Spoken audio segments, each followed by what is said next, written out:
All the articles you have come to love in Equus magazine are now available in this podcast, Equus on Audio. Each article is released as its own separate episode to make them quick and easy to listen to. Search Equus on Audio to subscribe on your favorite podcast player, and you'll never miss an article. Not all probiotics are created equal. New Purina Systemic Supplement remains live and active after the pelleting process and throughout the digestive system, making it all the way to the hind gut. Systemic was designed to support normal recovery after exercise and occasional gastrointestinal stress. Whether you're using a probiotic now or not, it's time to use a live and active supplement from a name you trust. Visit mq.purinamills.com to try Purina Systemic Probiotic Supplement today.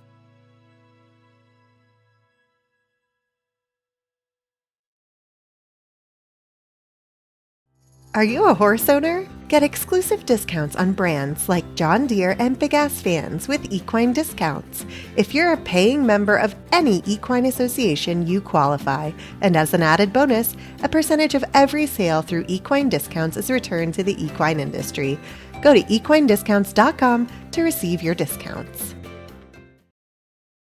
This article was posted on May 23, 2024. It was written by Janet L. Jones, PhD, and is titled, How Your Horse's Vision Differs from Yours. See that sliver of light on the sand, shining through a gap in the roof of the indoor arena? Every time she goes past, Hawkeye arches her neck and skirts the boundary as if it's a rattlesnake. The sliver changes in size and shape with the sun's movement, and the mare seems to see each tiny difference as a brand new snake. When a concurrent sound erupts, say the sound of a grain of sand sliding, she leaps sideways. These are normal behaviors that reflect the way a horse's visual systems are hardwired into his brain. We can teach horses to overcome them, but we can't make them go away. Nor can we make a horse see the way we do. How we respond to his fear depends partly on our own vision, which determines our expectations of what horses see. Since the 1960s, cognitive psychologists have shown that we construct sight using information from our eyes combined with knowledge in our brains. Things can go wrong at either end, the eye or the brain. A person whose eyes become blind still sees images and dreams. One whose eyes are intact but whose visual cortex is damaged often sees lights and shadows but can't make sense of them.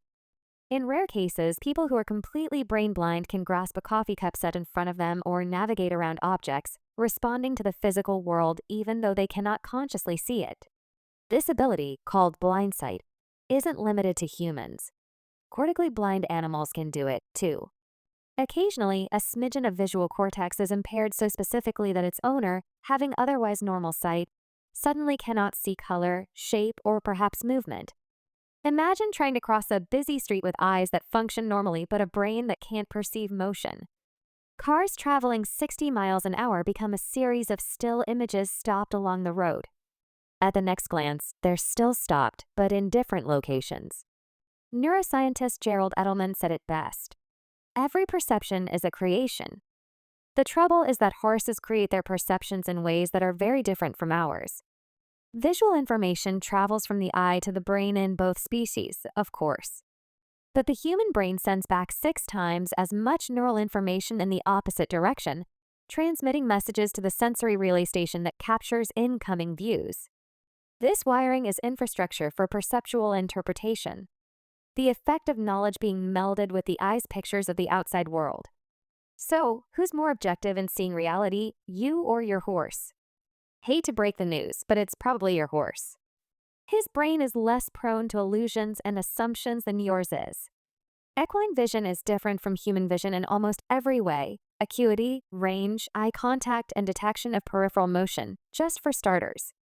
If you want to shape your horse's performance and gain his trust, you need to understand how his vision differs from yours. You can then use that understanding to develop training techniques that work with a horse's visual system instead of against it. Horses often give the impression of superb vision. Walking in an open field as a bird flicks a wing in the distance, a horse may raise his head, point his ears, flare his nostrils, and widen his eyes. This impressive display of intelligence and sensitivity is sometimes called the look of eagles. But it stems from how equine vision works. Focusing on the bird's location, the the horse is trying to improve his view by raising his head and enlarging his eyes. He pricks his ears because he cannot see stationary details well. His nostrils expand to enhance his excellent sense of smell. Equine eyes are 8 times larger than human eyes. In fact, they are larger than those of any other land mammal. But a horse's acuity, the ability to discriminate fine detail while focusing on something in the center of the visual field, is considerably worse than ours. Reading is a great example of acuity.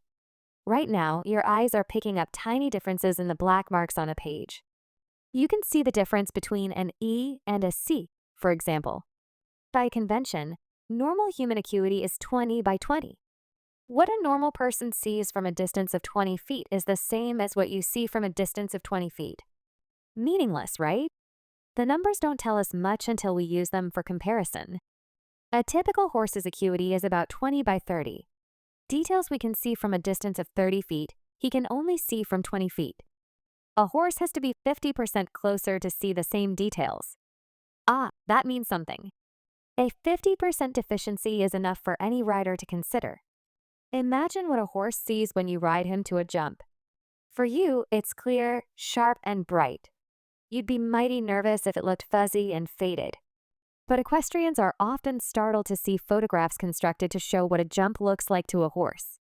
Even in sunshine, the horse's view of a jump is blurry, hazy, dim, flat, vague. All the adjectives you'd rather not ponder as you're galloping 30 feet per second toward a big oxer that could ruin your day. Individual horses, like people, differ in acuity. About 23% of horses are nearsighted, which means they do not see details clearly until they get close to an object. 43% of horses are farsighted, able to make out details only as they get farther from an object. It stands to reason that slightly far-sighted horses will excel in disciplines like jumping, where the ability to home in on fine points from a distance fuels their athleticism. Acuity also changes with age, as anyone who has reached age 50 can verify, because the eye's lens loses flexibility over time. The best acuity in horses occurs around age 7. Prior to that, it is not fully developed, and thereafter it begins to decay. Horses with long convex noses, like many standardbreds and thoroughbreds, have better acuity than do horses with short concave noses, like Arabians. The most obvious features of a horse's eyes are their size and placement on the sides of the head. Human eyes are comparatively smaller and point forward.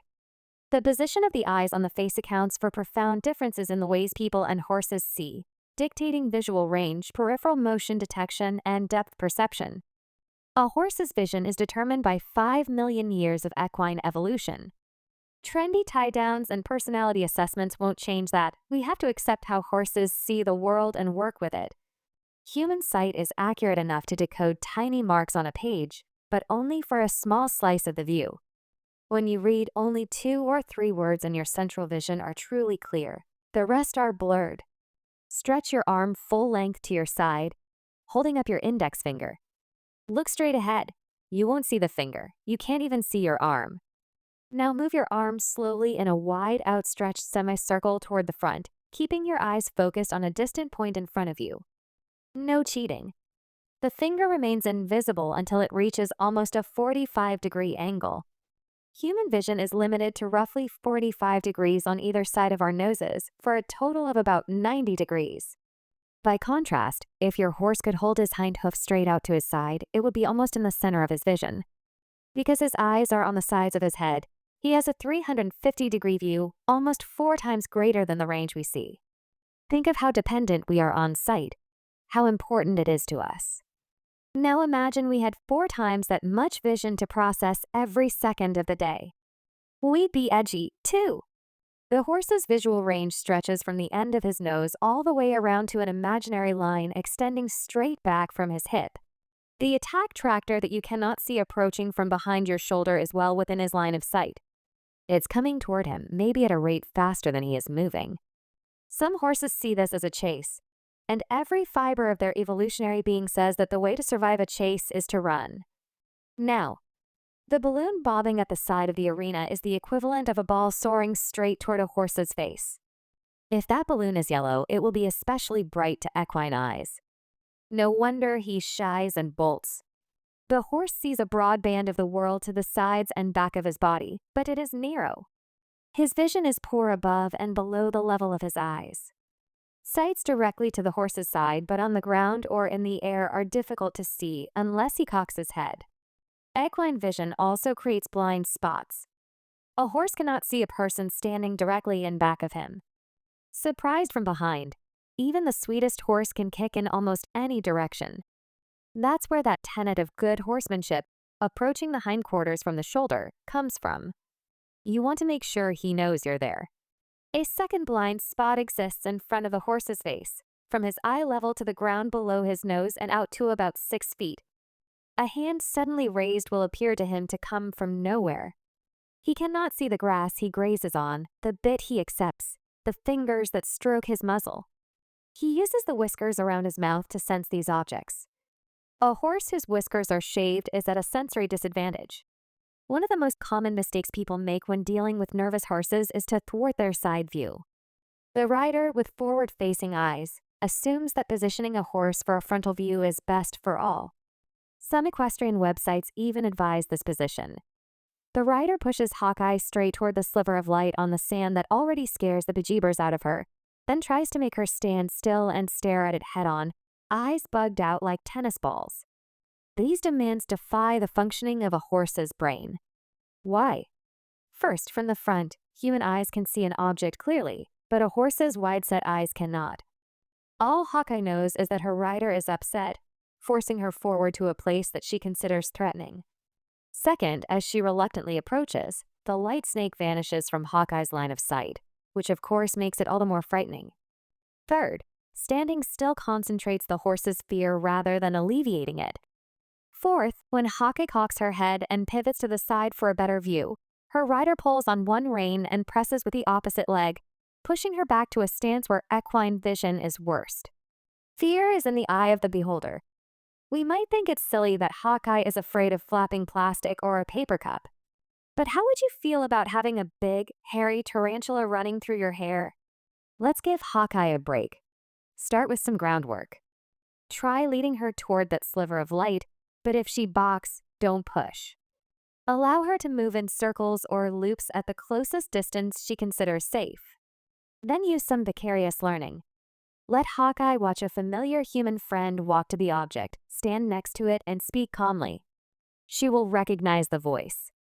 Stroke her neck and encourage her to approach.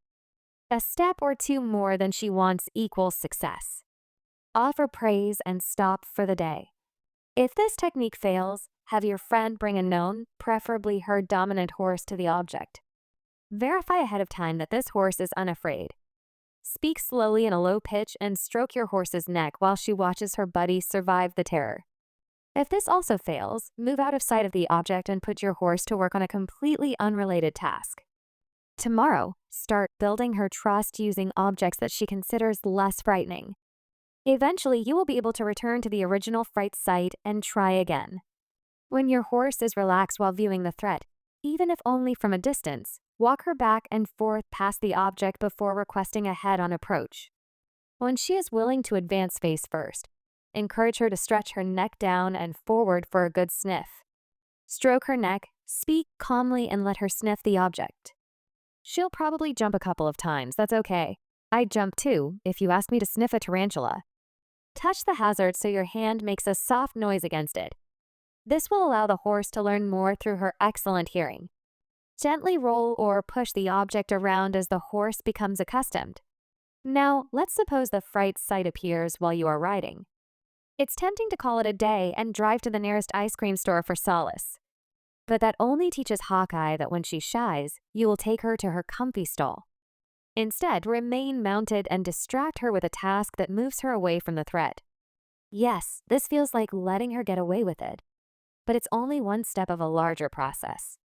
Try riding to a distance the horse considers safe, with the object in view. Trot back and forth in a way that places the object most frequently at the horse's side. Focus on pace, relaxation, and inward bend.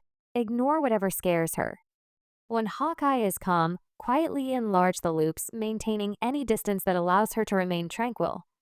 Then ride a foot or so closer to the object each time you go by. When she passes it calmly, even from a distance, stroke her neck and speak kindly. If she skirts it, decrease the loop next time to make it easier for her. Move closer when she is ready, not when you are ready. A simple lesson might take 1 minute or 100, 2 days, or 2 months. Try not to push or punish fear. If the horse needs a 50-foot berth to negotiate an object calmly, give it to her. The priority is her mental composure, not her physical distance from the scary view. Tomorrow you can set the goal for composure at 45 feet. If you're rushed or annoyed, start the lessons another day. Forcing a horse is a good way to destroy her trust in you. Frighten her all the more and wake up with nurse ratched by your bed. Beautiful wide-set equine eyes reflect the evolutionary needs of prey. We hate to think of ourselves as predators, but our forward-facing eyes tell every horse the truth. Prey animals identify predators by smell and sight, including their view of eye position. One look at a human face, and the evolutionary equine brain knows we are predators. Because horses see us as natural predators, human eye contact has a warning effect. Next time your little gangster needs a reprimand, add some stink eye to your verbal reminder. It's the human equivalent of an alpha mare's flattened ear. If you can flatten your ear, that would be even better. Let me know how that goes, okay? If your horse moves too quickly on a lunge line or in a round pen, try looking down, watching, and listening to his feet surreptitiously to stay safe. If he frets when entering a trailer, ask onlookers to go away. Hard to catch? Look to the side or slowly walk backward toward the horse while speaking quietly. Evolution has also equipped horses to be highly aware of peripheral motion. To move in for a kill, predators need sharp sight in central areas of the visual field. Prey animals, on the other hand, don't often need to know what they have seen. They only need to know that they have seen. In other words, horses must notice peripheral motion immediately, regardless of what it is, so they can leave the scene at high speed before a potential predator begins to approach. When needed, equine eyes can even move independently to scan one side of their world more intently than the other. The human brain takes half a second to process each glance at the world and determine what it has seen, shade color, size, distance, importance, and so on. Half a second of processing is out of the question for a horse in the wild. He needs to notice a tiny movement in the bushes and step on the gas. Every millisecond of delay could mean death. If the movement turns out to be a bicycle instead of a lion, that's okay. Nothing is lost by running from a bicycle. The horse's natural reliance on peripheral motion detection dictates his need to shy or bolt and otherwise misbehave while ridden. Help him out by sharpening your peripheral senses. Try to become more aware of objects behind and to the sides of your eye, putting your ears, nose, and cognitive experience to work. If a horse is full of corn in an area where he is normally calm, investigate. Chances are good that he notices something you do not and is trying to tell you about it. Acuity, range, eye contact, and peripheral motion detection. In all these ways, the horse's vision differs from a person's. Keeping these differences in mind will help you to communicate more effectively with your horse and train him in ways that accommodate his senses. In the meantime, keep your eyes open for those light snakes on the sand.